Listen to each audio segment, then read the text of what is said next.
Di na maraming tubig ang instant noodles. Dati ang Jollibee nakakapunta lang tayo pag may okasyon. Dati ang sardinas ulam araw-araw, ngayon minsanan na lang pag nag-crave na. Dati ulam lang ang toyo, ngayon sausawan na lang. Dati tayo lang namamasko, ngayon tayo na namimigay pamasko.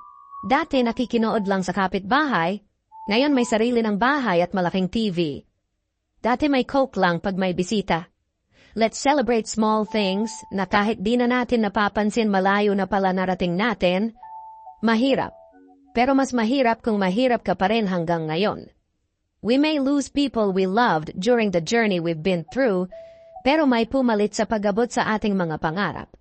Nakakalungkot lang na kahit nakakakain tayo ng masarap, pero hindi na tulad ng dati na kumpleto ang pamilya, kahit mantika lang at asin ang ulam.